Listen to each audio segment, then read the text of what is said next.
Ok, bonsoir. Donc ce soir, je vais vous parler d'un thème qui me tient à cœur, que je nomme médecine de l'être, médecine de la terre.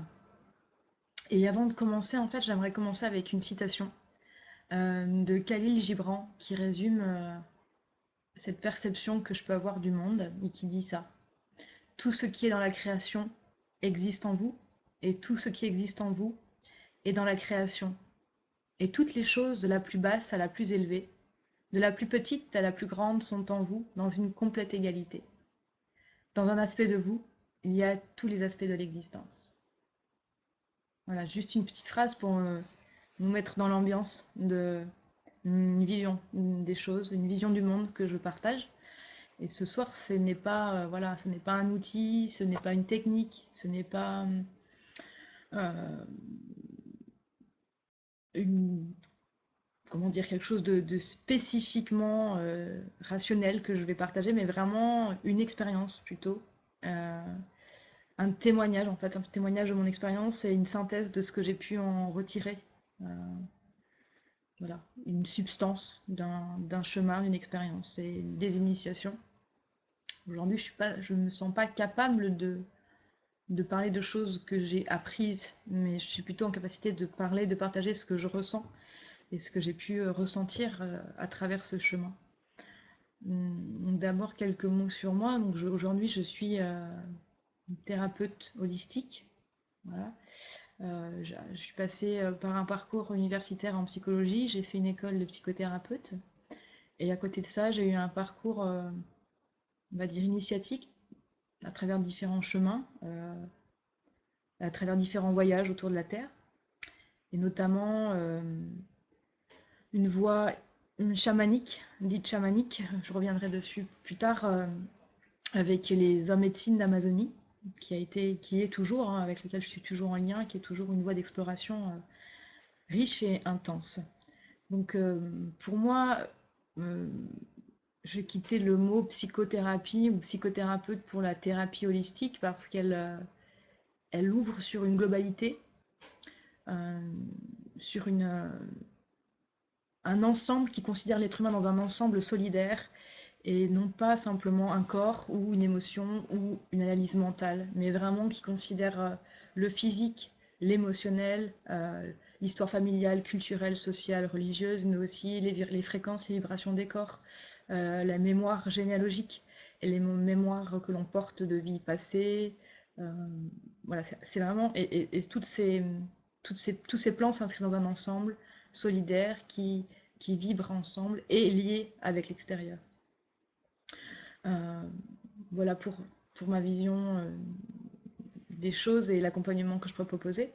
Ensuite, j'ai écrit un livre qui apparaît là, qui s'appelle Danse mon étoile danse, histoire de vie, euh, où c'est un partage d'expériences à travers un personnage qui s'appelle Marjane, son arrivée sur Terre et tous ses questionnements, son parcours intérieur-extérieur à travers des voyages aussi intérieur-extérieur.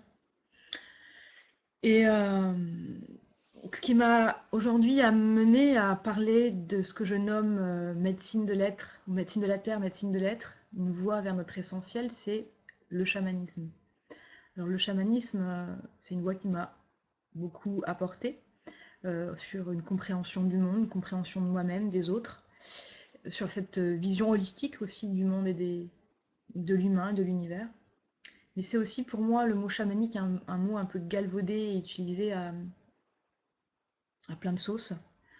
Euh, En fait, il est arrivé avec des ethnologues comme Mircea Eliade à travers leurs voyages et leurs recherches. Et en fait, c'est un mot qui vient des peuples sibériens, de la tribu des Tungus, qui signifie en fait la personne qui détient la connaissance, le passeur d'esprit, le voyageur entre les mondes. Et littéralement, ça veut aussi dire sauter, bondir, jouer et danser.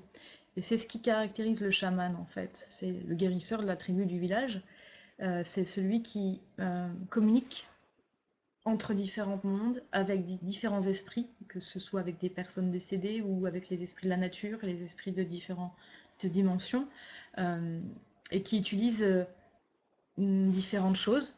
Et cet homme médecine, on le retrouve dans différents peuples du monde, avec les mêmes caractéristiques, mais à chaque fois, il est nommé différemment.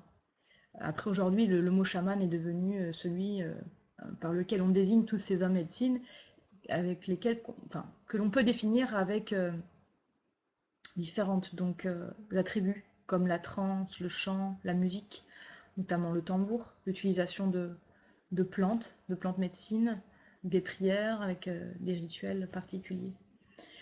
Et voilà, moi je suis en lien notamment avec une forme chamanique d'Amazonie, et qui aussi se veut non pas traditionnelle, mais assez dans une ouverture universelle, si on peut oser dire ça. Et voilà, cette vision, elle m'a vraiment permis de sentir et de considérer l'être dans son entier, voilà. Du corps physique aux fréquences dont nous sommes porteurs, aux mémoires, en lien avec tout ce qui nous entoure, toute chose qui nous entoure, qui est aussi considérée vivante. Alors pourquoi j'en suis arrivée à parler de la médecine de la Terre? Donc souvent on cherche, on attend cette voie, l'outil qui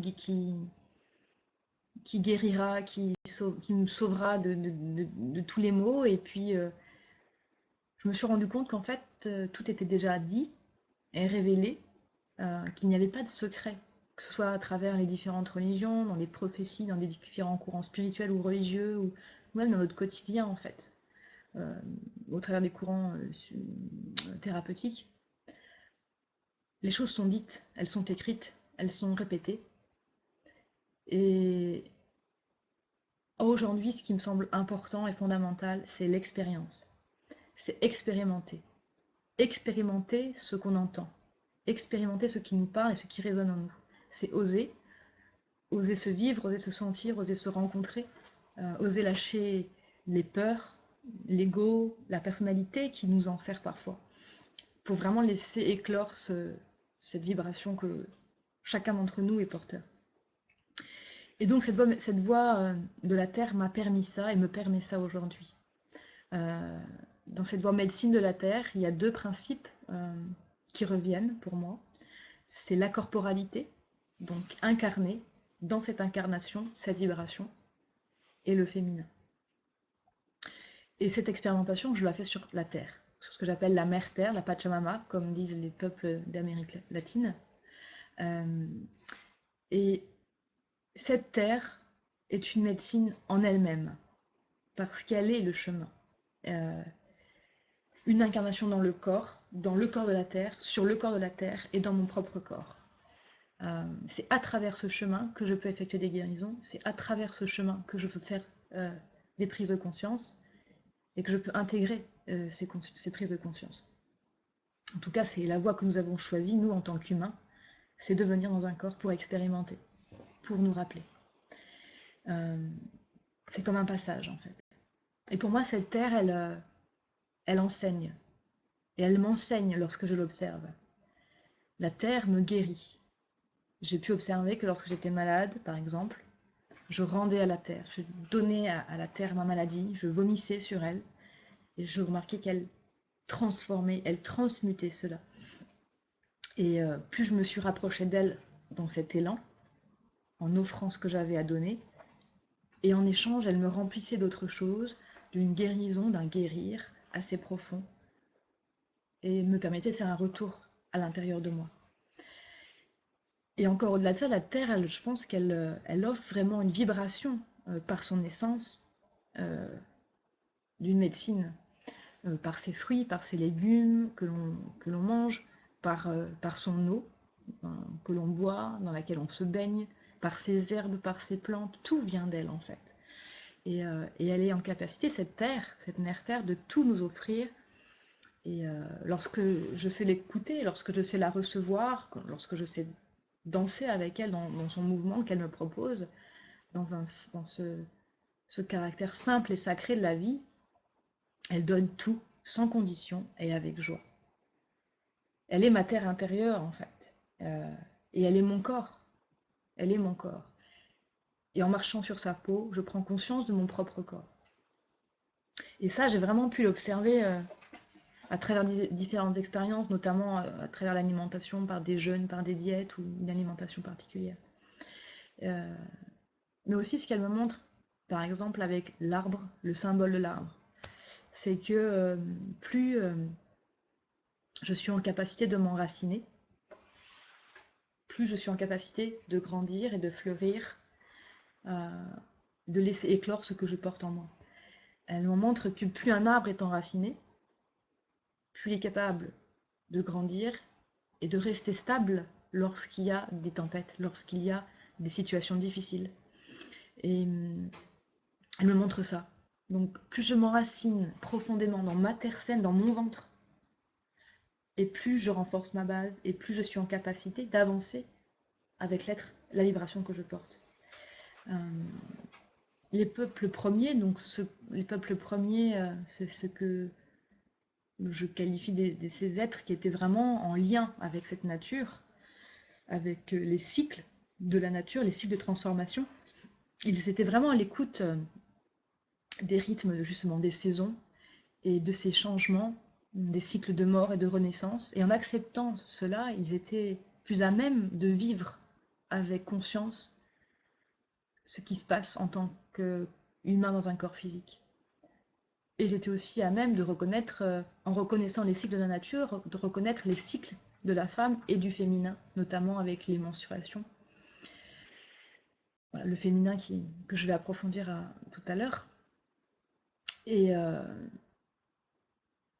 pour moi, voilà, cette voie de la médecine de la terre est une spiritualité, est une forme de spiritualité qui est ancrée et qui est terrienne et qui ne sépare pas le corps de l'esprit et qui vit vraiment dans ce principe d'unité et de reliance incarnée qui, je trouve, est très différente de ce qui a été mis en place par les religions monothéistes. Aujourd'hui instaurée un peu par une vibration beaucoup plus masculine, mise en place dans une vibration de peur aussi. Et voilà, cette terre pour moi c'est vraiment un temple comme ce corps, comme son corps et comme le mien, sacré qui permet cette expérimentation. Et sa médecine c'est vraiment celle-ci, c'est elle transforme le fumier en rose ou en lotus resplendissant. Et elle est docteur dans ce sens, dans cette capacité à transmuter les choses. Pour moi, la Terre est une merveilleuse machine à laver, comme le corps, qui transmute sans arrêt. On le voit par exemple avec l'intestin, et qui s'adapte, et qui s'adapte, et qui s'adapte. Et donc voilà, cette Terre, cette voie de la médecine de la Terre, donc elle me fait prendre conscience déjà d'une corporalité, d'une incarnation, de racines, et puis elle résonne aussi avec le féminin. La Terre est une vibration féminine, par ses cycles, par cette façon qu'elle a de nous remettre en lien avec notre instinct, avec notre intuition, et un retour vers notre intériorité, et qui permet l'équilibre aussi entre le féminin et le masculin. Et qu'est-ce que c'est en fait le féminin, justement? Ce sont des valeurs d'accueil, de prendre soin, de nourrir, de guérir. C'est en lien avec l'amour, c'est en lien avec la paix, avec la compassion. C'est l'intériorité, c'est le foyer, c'est la coupe. Et c'est aussi la créativité, l'inspiration, le recevoir. Et en me mettant à l'écoute de cette médecine de la terre, je me remets aussi à l'écoute de cette vibration du féminin, et un féminin sacré. Non pas un esprit de féminité ou être féminine. C'est bien plus profond que cette notion-là. C'est être en lien avec le féminin et le féminin sacré qui vibre cette aspiration-là. Et lorsque je parle du féminin, c'est une vibration, comme je viens de dire, et ça ne concerne pas seulement la femme. C'est une vibration qui est, comme dans le symbole représenté par le symbole du yin et du yang, le symbole taoïste, c'est les hommes ont une grande partie de masculin avec du féminin, les femmes ont une grande partie de féminin avec du masculin. C'est ça. Et donc on est tous porteurs, autant hommes que femmes, de ce féminin. Et la femme, en se remettant à l'écoute de son instinct, de son intuition, elle rééquilibre les choses. Et la voie de la terre me permet ça. Aujourd'hui aussi, les hommes se remettent en lien avec leur féminin intérieur et laissent la place à retrouver cet équilibre féminin-masculin, autant pour la femme que pour l'homme, et pour l'union de ces deux polarités. Et voilà, j'ai pu remarquer aussi que dans nos sociétés occidentales, aujourd'hui, ça tend à se rééquilibrer, mais quand même les valeurs du féminin ont été assez évincées ces derniers siècles, on va dire.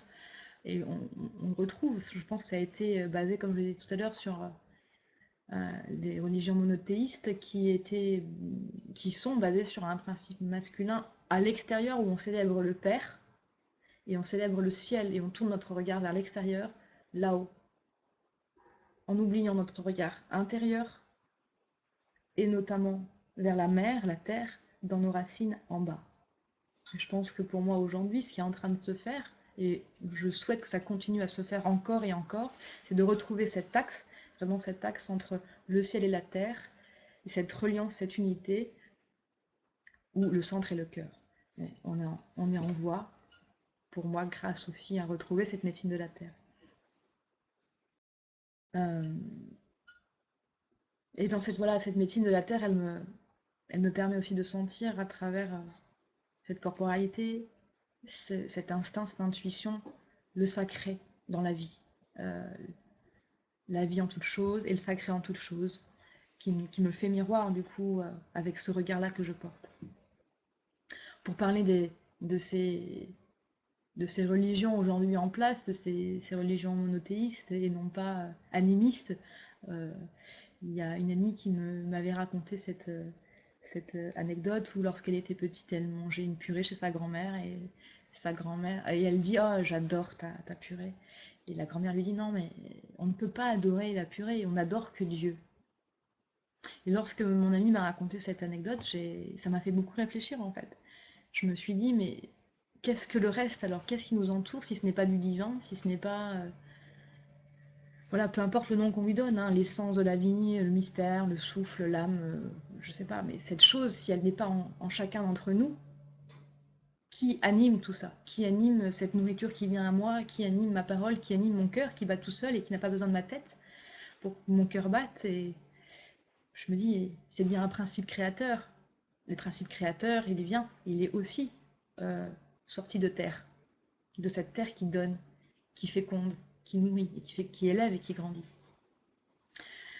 Voilà, et donc cette voix de la terre m'a murmuré très souvent que ce souffle justement n'est pas à chercher à l'extérieur, mais bien à retrouver en moi, voilà, en toi, en chacun d'entre nous, et, euh, et à sentir ce qui me guide là, ce qui passe à travers moi.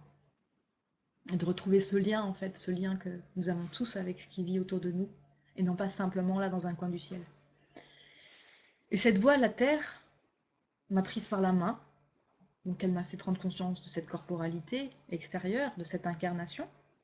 Et puis elle m'a remis en contact avec une intuition, un instinct. Et elle m'a dit maintenant regarde la médecine de l'être, dont chacun est porteur.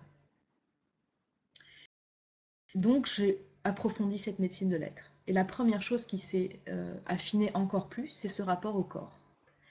Pour moi, parler de l'être, c'est parler du corps. Dans un ensemble, comme je le disais, dans un tout. Et de cet univers dont je fais partie, avec mon cœur, mon âme, mon esprit, mon aura, cette spirale et cette spiritualité qui s'inscrit dans ce tout. Pour moi, nous sommes vraiment des voyageurs de l'éternel, en fait, qui faisons l'expérience de la matière pour nous souvenir, pour nous rappeler qui nous sommes, qui l'on est et d'où l'on vient. Et cette voie, elle part de moi, et elle revient en moi, faisant ce voyage-là. Et ce corps, pour moi, est l'espace sacré de tous les départs, en fait, de tous les voyages. Il est comme une porte des étoiles, comme la porte du soleil, voilà, une porte d'embarcation, une piste d'atterrissage. Et c'est vrai que ce corps, on le retrouve partout, je vais dire, dans les méditations. C'est revenir en soi, en conscience, ici et maintenant dans son corps, comme si on venait s'asseoir à l'intérieur de ce corps pour pouvoir ouvrir d'autres espaces. sentir ce centre dans le corps pour ouvrir. Et grâce aussi à nos sens, à nos 5 sens, hein, entre autres nos 5 sens, voire nos 6 sens, sans parler des autres, grâce à ces sens aussi, je me reconnecte à ce corps et à cette incarnation qui me permettent la transformation. Sur ce chemin, justement en parlant de ça, j'ai rencontré des gens, sur ce chemin spirituel, j'ai rencontré des gens qui étaient très connectés, qui pouvaient être canal et qui recevaient des messages de différents plans, d'anges ou d'archanges, des messages extraordinaires. Mais pour eux-mêmes, vivaient des choses très difficiles dans leur quotidien, dans des situations voilà, terriblement difficiles. Aujourd'hui, je me dis, mais comme moi, je peux recevoir des choses en cérémonie, en cercle. Moi, je crois que le travail, il commence, voilà, une fois que le message est reçu. Qu'est-ce que j'en fais, quoi, dans mon quotidien? Comment je l'incarne, jour après jour? Aujourd'hui, je pense qu'il n'est plus temps seulement de dire, mais d'expérimenter, d'essayer, en tout cas d'incarner ce que l'on sent juste pour soi et de le vivre. Je pense que là commence vraiment la transformation et le temps d'aujourd'hui nous demande d'incarner cela et pas simplement de le dire et de s'en réjouir mentalement en fait. Donc voilà, pour revenir à ce corps, comme je le disais aussi avec la citation de Khalil Gibran que j'ai dit au début, c'est que tout est relié. Et plus je me mets en lien avec ce corps, plus je ressens cette reliance avec ce qui m'entoure. Pas simplement de façon analytique, je le ressens dans mes corps. Je le ressens dans ce mouvement de la vie. Lorsque je rentre en résonance avec ce que je mange, lorsque je rentre en résonance avec les plantes qui m'entourent, euh, ça s'unifie. Et ça se répercute sur différents plans de conscience, ou les différents plans de conscience, ou les différentes dimensions de mon être rentrent en jeu. Je vais donner un exemple concret pour parler de cette unité, de cette reliance nécessaire, de cette vision globale des choses. C'est un exemple que je donne très souvent et qui est très basique. Par exemple, si j'ai les cheveux secs ou si j'ai les cheveux gras. Donc je peux me dire, voilà, j'ai le cheveu comme ça. Qu'est-ce que je peux faire pour ça? Donc, je peux choisir de mettre une crème, par exemple. Et puis le lendemain, ça sera pareil. Donc je vais remettre une crème. Et puis je vais remettre une crème. Mais peut-être que ça ne vient pas simplement du cheveu. Peut-être que ça vient de différentes glandes dans mon corps, de mes émonctoires qui ne fonctionnent pas très bien, de ma circulation du sang. Peut-être que c'est même un problème génétique ou peut-être que ça vient d'un héritage familial. Peut-être même que ça vient de mémoires passées où j'avais les cheveux qui ont brûlé, je ne sais pas. Et en fait, ce qui, pour moi, je trouve intéressant, c'est de pouvoir ouvrir cette vision, d'ouvrir toujours plus notre façon de concevoir le monde et de me mettre en lien avec ce que je ressens, d'ouvrir les effets, les causes, les conséquences et de me dire mais cette vie-là, elle est bien plus vaste que je ne peux l'imaginer, que je ne peux la concevoir. Et voilà, ce corps me dit mais regarde le corps dans son ensemble, dans un ensemble vibratoire. Et qu'est-ce que ça me raconte du coup? Qu'est-ce que ça me raconte comme histoire? Une histoire qui me permet de dérouler des événements pour me retrouver en mon centre. Moi, c'est vraiment une merveilleuse machine où tout est relié. Et voilà, ça me dit aussi qu'il ne suffit pas seulement de soigner la partie qui est malade ou mal en point ou pour que ça rentre dans l'ordre, mais que c'est bien plus vaste que cela. Il y a une conscience vivante bien plus grande que ça. Je suis pas seulement une alimentation, je suis une alimentation, une respiration, une activité physique, je suis un émotionnel, un environnement, je suis tout ça et en même temps, c'est une histoire que je me construis autour pour me permettre de comprendre l'être que je suis et de faire vivre cet être qui est en moi. Donc à travers ce corps, je comprends que la nature, comme la nature recèle son propre pouvoir de guérison, mon corps recèle sa propre médecine. Le corps possède une capacité inhérente à la guérison, à préserver la santé ou à la rétablir en cas de besoin. Il a en lui les capacités de cette transformation. Ensuite, je pense qu'aujourd'hui, nous avons perdu cette écoute et ce contact avec cette façon simple, naturelle qu'il a de s'auto-guérir, de transformer les choses. Aujourd'hui, voilà, je respire, mais je ne suis pas en train de penser comment je peux respirer. Mon cœur est en train de battre, il bat tout seul depuis aujourd'hui 29 ans. Et j'ai pas besoin de penser à comment il bat. Mon intestin est en train de travailler sûrement pour évacuer, et j'ai pas besoin de penser à comment il est en train de travailler. Ça se fait naturellement. Et ça pour tout un tas de choses, j'ai envie de dire presque pour toute chose. Et là, la médecine de l'être, en lien avec le corps, me rappelle, mets-toi à l'écoute de ce corps qui sait. Le corps sait fondamentalement ce qui est juste pour lui. Et à mon avis, aujourd'hui, les médecins, les guérisseurs, leur boulot, ce n'est pas de nous donner des médicaments ou des cachets pour cacher ce qui est là, mais vraiment nous apprendre à nous remettre en écoute de ce qui vit là, de nous remettre à l'écoute de notre propre médecine, de retrouver quelle est notre justesse et notre guérison, de retrouver notre propre pouvoir en fait. Et aujourd'hui, nous avons donc, je crois, fondamentalement tous la possibilité de guérir.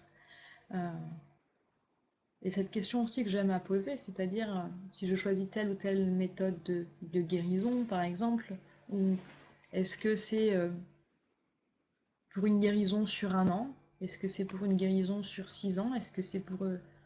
Et quel impact ça a sur moi, sur la Terre, et même sur les générations futures?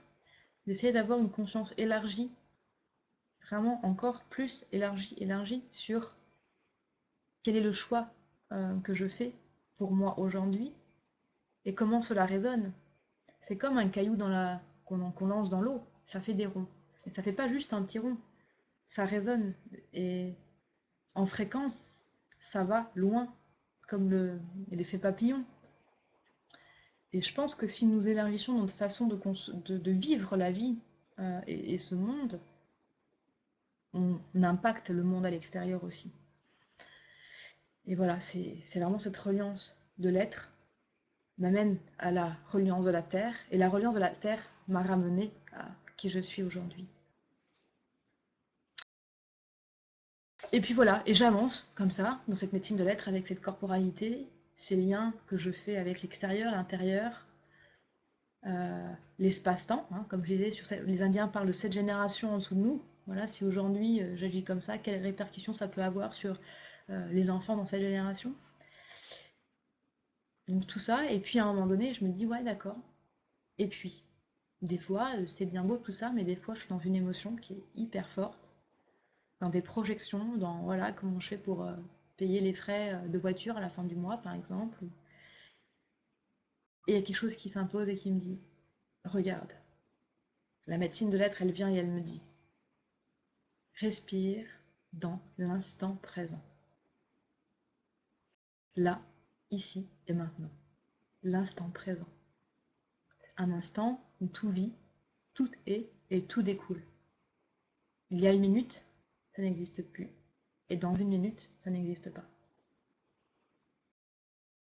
Alors, je me dis, comment je peux être à l'écoute? Alors j'écoute. Comment je peux être à l'écoute? Juste, je me tais et j'écoute. Qu'est-ce qui se passe? Comment ça résonne en moi? Les mots que je suis en train de dire? Les silences? Qu'est-ce que cela crée comme réaction? Ou comme non-réaction? Je commence à écouter mon corps. Physique, puis émotionnel, et peut-être plus loin encore. Et j'ai remarqué que plus je me remettais à l'intérieur de moi, dans cet instant présent, ici et maintenant, plus l'angoisse s'apaise, plus la pression se dépressurise, et plus je suis en capacité d'être à l'écoute de mon être, et donc de vivre, non pas dans les projections, dans les peurs, dans les angoisses, mais dans cet axe de l'instant présent.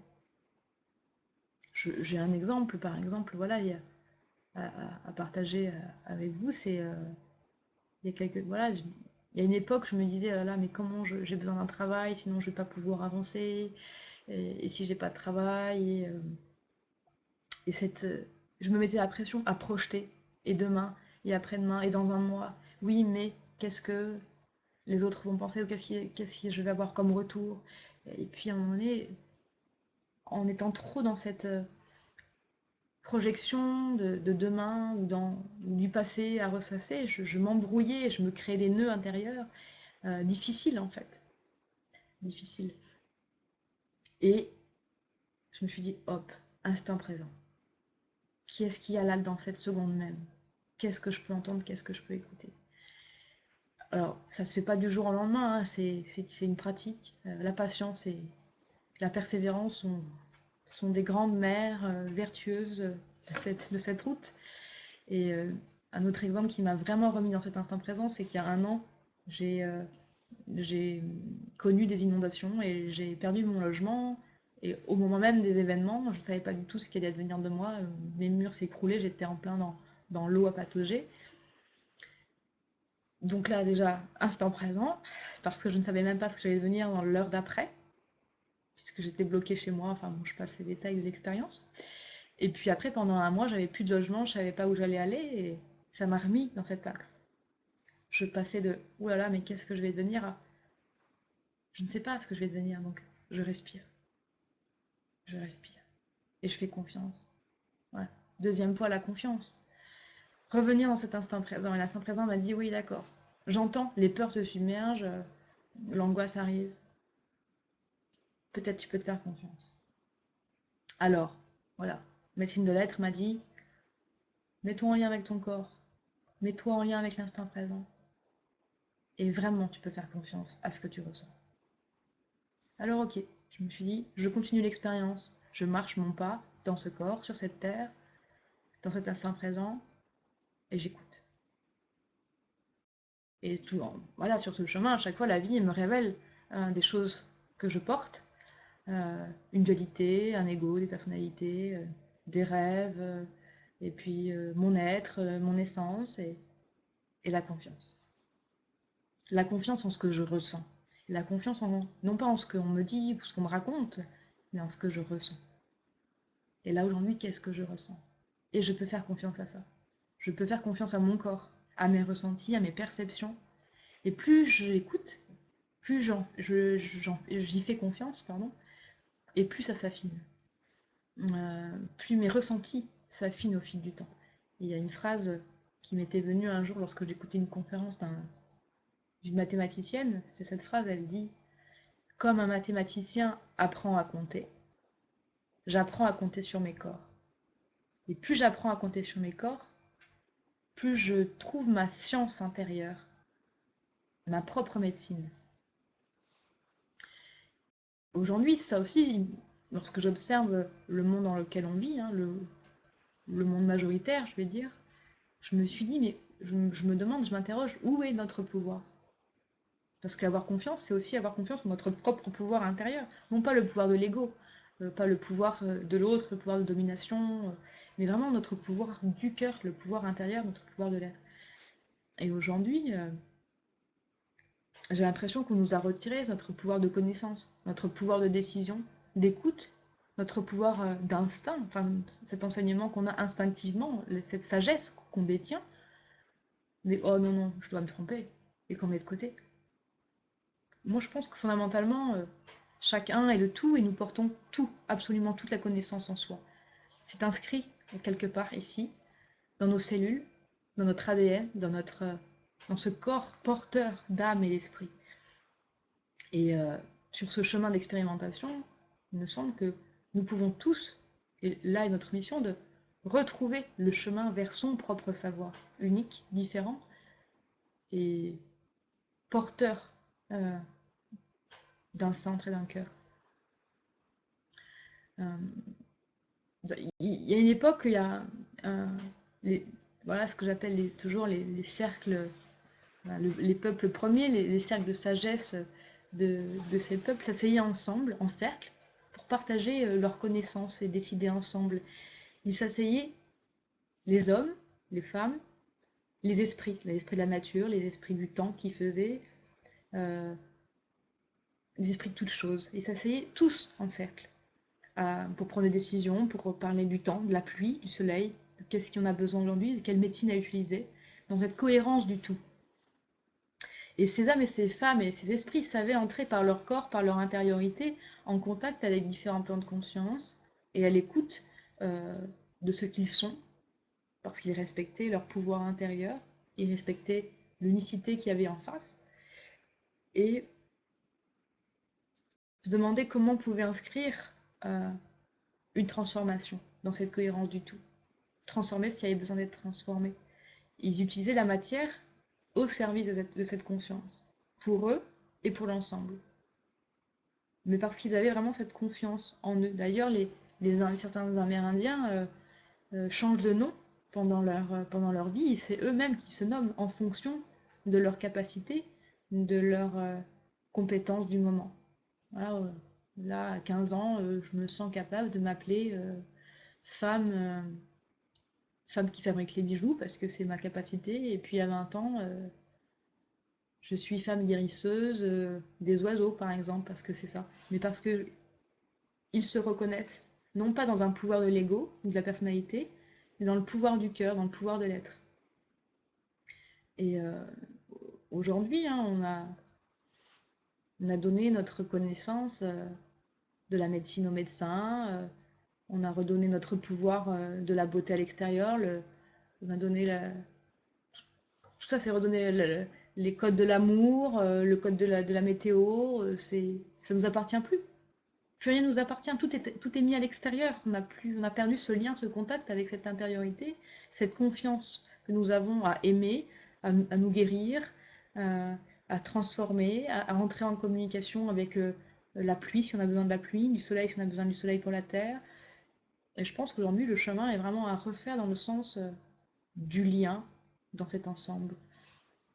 Et le lien avec le cœur, en confiance.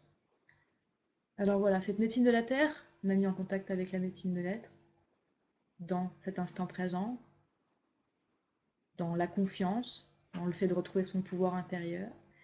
Et puis, il y a un mot qui a fait son apparition. Ça, c'est un ami, c'est un frère, un guide depuis plusieurs années, qui a mis ce mot en lumière pour moi, et qui continue de répéter comme ça, inlassablement, et qui prend bien des couleurs et différentes perspectives en fonction des moments. Et ce mot, c'est le mot désidentification. C'est un mot qui vraiment est magique et qui continue d'affiner la perception que je peux avoir de mon être et de ses différents aspects. Alors la désidentification. On remarque, enfin là on peut remarquer qu'on va souvent de définition en définition, tel que je l'ai pu le faire avec le mot chamanisme par exemple, ou avec le mot holistique.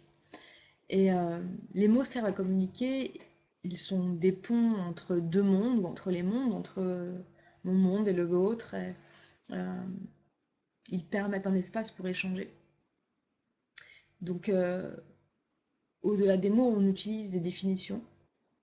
Et c'est là où parfois on s'enferme parce que les définitions nous définissent nous-mêmes.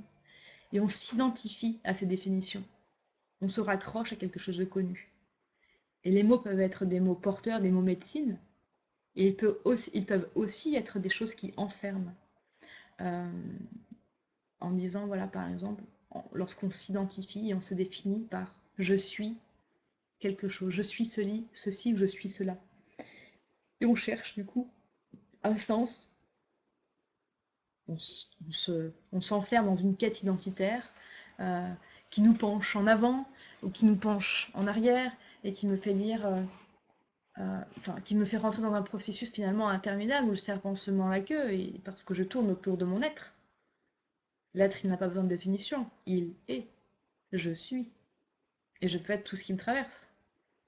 Donc, je peux jouer avec les masques, hein. Je peux jouer avec les je suis Charlie, les je suis juif, je suis palestinien, je suis malade, je suis punk, je suis riche, je suis pauvre, je suis de droite, je suis de gauche, je suis triste, je suis timide, je suis chômeur, je suis migrant, je suis la mère d'eux, je suis la sœur d'eux, je suis le père de machin, je suis chamane, je suis belle ou je suis rebelle.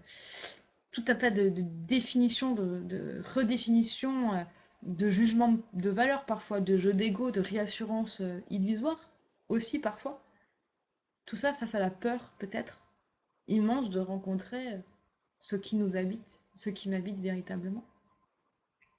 Et il arrive un moment où je prends conscience que je suis plus que tout cela. Je suis plus grande que la limitation du masque, la limitation du costume défini. Et je peux prendre conscience de l'identification que je fais au personnage pour m'en désidentifier. Donc je peux jouer avec tout ça, je peux être tout ça, et je peux aussi sortir de tous ces costumes. Euh, et là, ça me fait dire, mais j'arrête de chercher en fait. Je cherche plus à être ou à ressembler, ou je cherche plus à trouver ou à être aimé. Je suis. Et je suis ce qui m'habite dans l'instant. Je suis cette respiration. Je suis ces mots. Et puis je peux être le contraire de ces mots. Et tout ça dans ce mouvement de la vie. Il y a cette image qui me revient souvent, c'est pour illustrer cette image de désidentification, c'est voilà, la vie, c'est un grand théâtre. Et il y a une scène. Je monte cette scène et aujourd'hui je me dis ok, je choisis quoi comme costume, je choisis quoi comme masque. Et je le porte. Et je peux jouer avec. Donc parfois, j'oublie. J'oublie que j'ai un masque, j'oublie que j'ai un costume, et puis je me prends bien au sérieux dans ce costume, et j'y crois, et je revendique, et je milite, et je nourris mes émotions avec force et vigueur ou dépression. Et là, j'oublie de me décoller du masque et de me dire waouh, mais attends, l'être qui vit en moi est plus grand et sans limite que cette vibration enfermée dans un masque ou enfermée dans un costume. Et là, je me dis, ok, Marion, va t'asseoir sur le fauteuil rouge, là, des spectateurs, et va observer ce qui se joue sur la scène. Regarde un peu. Prends un peu de recul sur la situation. Et je me mets en spectateur. Et là, je me dis, ah ouais, pas mal. Il y a une amie l'année dernière qui m'a offert pour mon anniversaire un nez rouge. Et elle m'a dit à utiliser sans modération, notamment au moment de grandes crises de sérieux, lorsque je me prends au sérieux dans mon costume.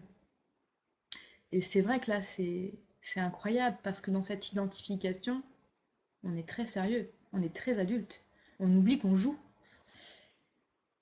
Et là, la magie de la vie, c'est aussi se guérir, c'est aussi cet humour qui vient libérer ces masques, ces costumes, et qui vient beaucoup mettre de la légèreté euh, dans ces programmes, dans ces systèmes qui nous traversent, que ce soit les programmes de la famille, les programmes de la société, les attentes.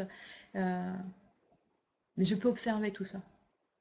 À un moment donné, je peux dire, ok, comment j'agis, comment je réagis, et j'observe, j'écoute, et je peux me rappeler, grâce à l'instant présent, dans cette respiration, dans cette confiance, je peux observer ce qui se joue, et accueillir, et prendre le temps d'être, de respirer dans cet être-là, et de me dire, je peux rire de moi aussi, et me remettre en contact avec cet enfant intérieur qui sait rire, qui sait mettre de la légèreté dans ce voyage. Et pour me remettre en contact avec ce souffle universel, ce souffle de vie qui explose de ce théâtre et qui sort avec des rires et de joie, de fluidité, voire même de souplesse. Hein, d'ailleurs, les enfants sont très souples, on le voit. Et tout ça au service, vraiment au service de l'être intime et profond qui vit dans ce corps. Voilà, moi j'ai vraiment ce sentiment que nous vivons dans une grande toile planétaire où nous formons qu'un et ces expériences se répercutent autour, euh, ici ou là. Et plus on lâche ces définitions, ces identifications, on se désidentifie de ce qui nous traverse, plus on est en mesure de recevoir et de vibrer euh, l'être intime que nous portons tous euh, ici. Et puis voilà, après, la Terre, toute cette médecine de l'être, elle m'a dit oui, mais pourquoi finalement? Pourquoi vibrer simplement? Ouais, j'ai encore des questions qui me disent mais pourquoi encore? Pourquoi? Hein, mon petit mental qui s'agite et qui dit mais pourquoi? Et alors dans une grande respiration, je me suis dit mais vibrer l'être intime, c'est aussi vibrer l'amour, la voix du cœur en fait. Ce centre qui relie l'horizontalité et la verticalité en ce centre, qui me montre que le but, c'est vraiment le chemin en lui-même, c'est faire pour faire, être pour être, expérimenter pour expérimenter, une voie d'amour. Et c'est vrai que, de mon point de vue, je trouve que chaque spiritualité, avec son langage, son histoire, sa pratique, sa couleur, nous parle de la même chose, de cette essence, de ce parfum de vie qui, j'ai envie de dire, se nomme l'amour. Et c'est un amour qui est bien au-delà du sentiment, de l'émotionnel. C'est vraiment cet amour créateur, l'amour qui fait grandir chaque fleur, qui fait battre les cœurs, l'amour comme une vibration universelle. Et cet amour n'est pas l'antagoniste de la haine, mais vraiment le contraire de la peur de l'inconnu, la peur de la non-reconnaissance, la peur de la disparition, la peur de la mort. Et, et vraiment sur ce chemin de l'amour, on rencontre encore plus cette confiance. On, on se met à toucher tous les règnes qui eux aussi sont empreints de cet amour, un amour qui est un mouvement de vie, qui n'a pas de forme et pas de visage et qui s'inscrit dans toute chose ici. Et je pense qu'aujourd'hui nous sommes tous en capacité de vibrer cet amour et de le faire circuler, de le laisser couler à travers nous avec harmonie. Et je pense que plus on va respirer dans cette vibration, plus le mental va aussi s'en imprégner. Il ne va plus être aux commandes de, du grand chapiteau qui est de notre personnalité, mais qui va vraiment s'imprégner de cet amour et qui va se mettre au service de l'être, au service du cœur. Et le mental même, l'intellect va commencer à percevoir, les voiles vont s'affiner et va percevoir les choses de façon intuitive. Et tout cela avec un petit peu de patience, un petit peu de persévérance, chaque jour répété. Et la transmutation de ce voyage, de ce cercle, de cette spirale de vie continue à s'inscrire, à s'inscrire. Et l'amour continue à vibrer, à transcender bien au-delà de ce qu'on peut concevoir. Voilà.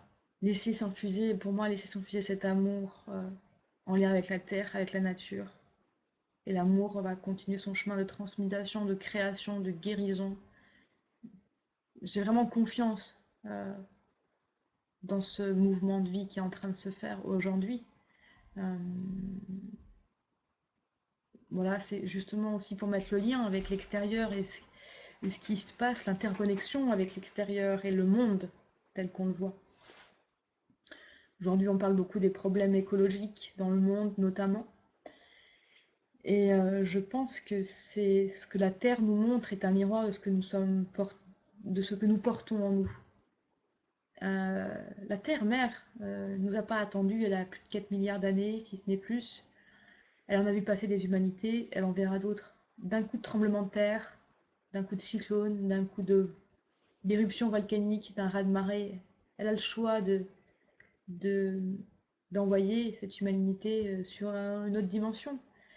Et pourtant, elle nous accueille sur son terrain, terre 1, d'expérimentation. Elle est vraiment cette terre qui veille et elle nous laisse expérimenter. Elle nous offre ce miroir. Regarde ce que tu fais de moi, regarde ce que tu fais de toi. Et je pense que Gandhi disait ça, soyons le changement que nous voulons voir dans le monde.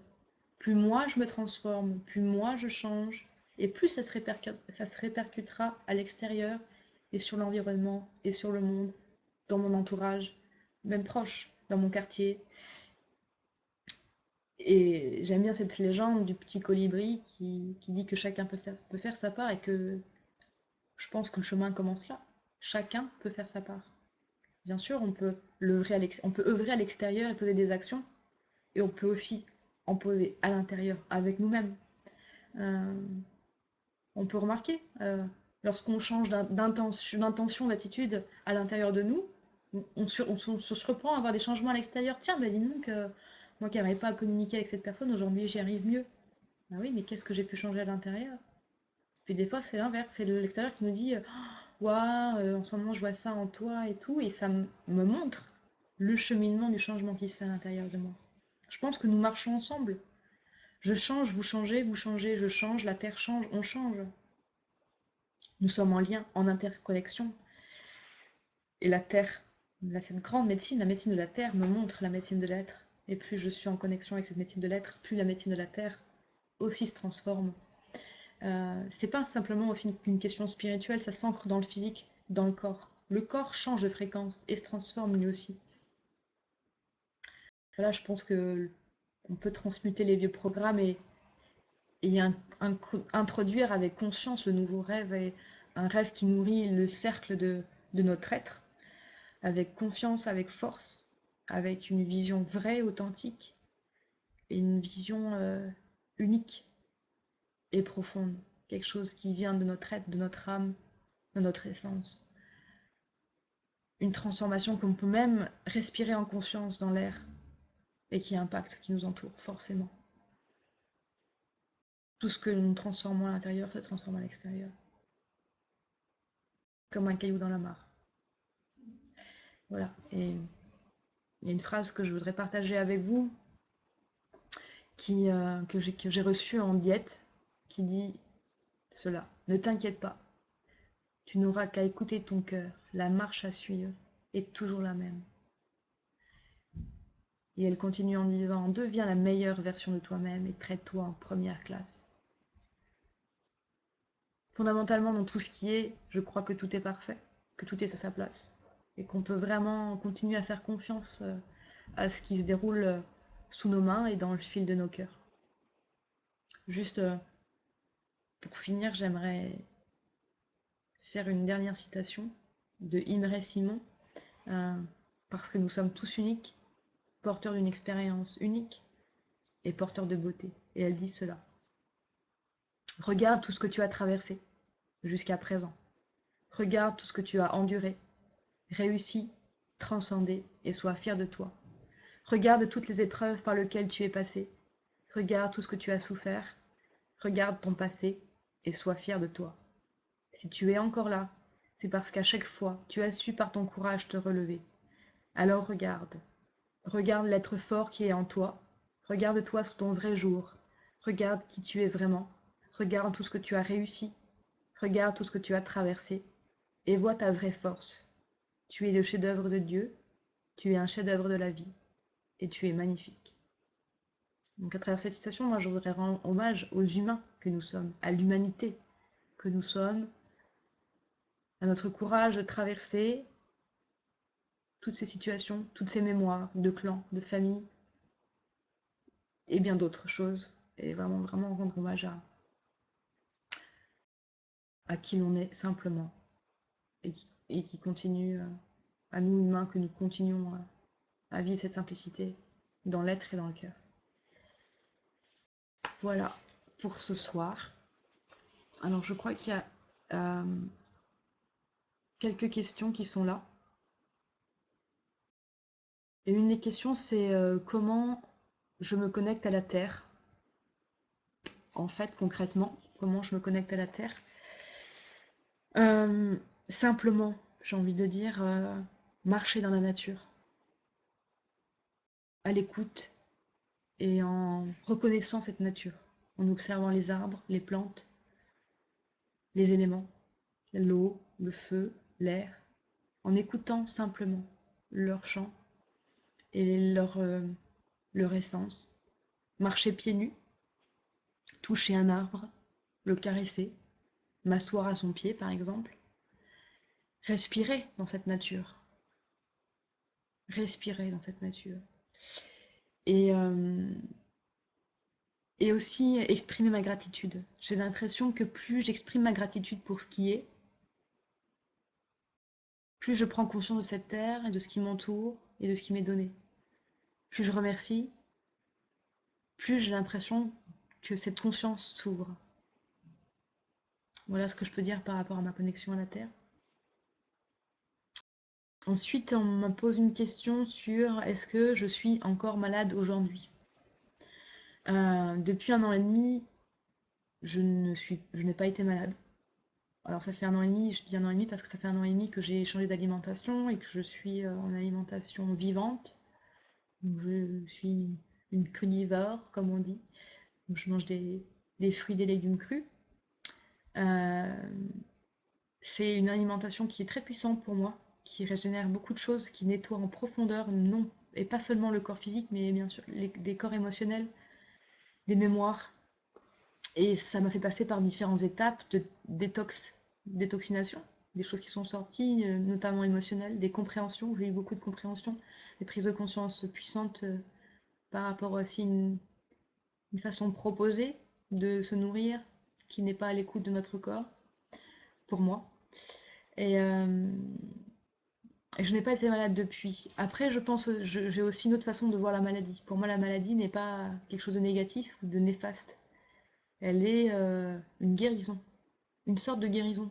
Le corps est une machine qui transforme et sa façon de transformer et de mettre à l'extérieur se passe par la maladie. C'est parce qu'à un moment donné, il y a trop de choses il est engorgé d'une manière ou d'une autre, hein, que ce soit sur le simple niveau physique ou sur d'autres plans, sur d'autres corps, ou au niveau vibratoire, et ça se transforme en physique. Et c'est vraiment pour moi voilà, une manière d'expulser et de redonner à la terre pour faire de la place à du nouveau. Un rhume, une gastro, voilà pour les maladies simples. Après, pour les maladies plus graves, on va dire, pour moi c'est la même chose. Et je pense que tout peut être transformé et transmuté dans cette confiance. Euh, on m'a demandé s'il y avait des changements, quel est le genre de changement concret il y a eu dans ma vie. Alors je pense que ça se fait par étapes et des fois, alors notamment ma rencontre avec les hommes médecine d'Amazonie et les premières cérémonies que j'ai pu faire là-bas. Déjà les premières cérémonies, je me suis dit ah mais je peux plus accompagner comme je le fais en psychothérapie, c'est plus possible. Ma vision des choses a changé. Déjà. Et ensuite ça a amené d'autres prises de conscience, mais je les recevais là très clairement. Et ensuite, le changement doit se faire dans le quotidien, dans le concret, et ça se fait petit à petit. Ça se met petit à petit en place. Voilà, petit à petit, je suis devenue végétarienne, par exemple, d'abord. Puis ensuite, j'ai fait des expériences alimentaires, comme le jeûne, comme des diètes, comme des purges, des lavements, différentes choses. Après, j'ai choisi de mettre sur mon corps tout ce que je pouvais. Je me suis dit, je mets sur mon corps ce que je peux mettre dans mon corps. Si je peux pas le manger, par exemple, eh ben, c'est pas bon pour moi. Mais ce sont des expériences, c'est la voie que je choisis pour expérimenter, cette voie de la corporalité, de la conscience. Chacun, après, sent ce qui est juste pour lui d'expérimenter. Et puis, à travers tout ça, j'ai un jour voulu expérimenter l'aliment, enfin, faire un mois de détox par le cru. Et après ce mois de détox qui a été très puissant, je me suis dit, waouh, mais je vais continuer. Et ça, c'est un changement qui est assez concret et radical parce que ça impacte beaucoup de choses au niveau social aussi. Et ça demande de réinterroger ma façon de vivre et de relationner qui ne tourne pas forcément qu'autour de la nourriture, justement. Aujourd'hui, dans un monde où on célèbre, on se rencontre à travers une boisson, à travers la nourriture sans cesse. Voilà. Ensuite, une dernière question qu'on me pose, c'est qu'est-ce que je pense des maladies des nouveau-nés? Donc, je pense que les maladies infantiles, comme on dit, sont tout à fait à leur place, dans le sens où... Alors après, je ne suis pas médecin, je précise, je ne suis pas médecin. Je partage simplement ce que j'ai pu sentir de mon expérience et observer. Alors, ça n'engage que moi. Euh, mais les enfants, par exemple, quand ils naissent, ceux qui têtent le sein de leur mère, par exemple, vont téter le sein de leur mère un certain temps et ensuite ils vont arrêter et changer d'alimentation. Ça, c'est sur un point, c'est sur un plan. En changeant d'alimentation, ça va demander à leur corps une adaptation particulière. Et cette adaptation va créer des maladies. Et comme je le disais tout à l'heure, ces maladies vont permettre cette adaptation. Ils vont mettre dehors des mucus, des choses qui vont venir engorger le corps le temps qu'il s'adapte. Donc, c'est bienvenu. je pense que les maladies infantiles sont nécessaires et elles ont besoin d'être vécues. Après, voilà, toujours avec vigilance, dans leur juste mesure. Ensuite, je pense aussi que euh, sur un autre plan, les enfants sont des très beaux miroirs des familles et des clans et ils nous montrent beaucoup de choses sur ce qui se vit dans le clan. Pour moi, ce sont vraiment les enfants, hein, les bébés, les enfants sont vraiment les premiers enseignants, quoi. Et si on pouvait les écouter encore un peu plus, ils nous raconteraient bien des choses sur les choses à guérir et à transformer. Donc des fois, voilà, la maladie de l'enfant, on nous raconte sur peut-être moi en tant que parent, qu'est-ce que je n'ai pas su écouter, transformer, ou qu'est-ce que ça me raconte de l'histoire de mon clan. Euh, voilà ce que je peux dire sur les maladies des nouveau-nés, mais je pense que c'est à approfondir, à creuser encore et encore, chacun avec votre façon de percevoir le monde. Voilà pour ce soir, ce que je peux dire sur cette voie médecine de la terre, Pachamama, médecine de l'être, un chemin vers notre essentiel. Je rends hommage à cette terre-mère qui nous porte avec générosité et beaucoup d'amour pour ces enfants qui expérimentent la vie sous bien des aspects. Voilà. Donc je vous souhaite à tous une très belle soirée et vous pouvez me retrouver sur mon site internet therapieuniverselwordpress.com ou me retrouver dans mon livre à travers des expériences aussi qui s'appelle Danse mon étoile danse, histoire de vie. Voilà, je vous souhaite une belle soirée.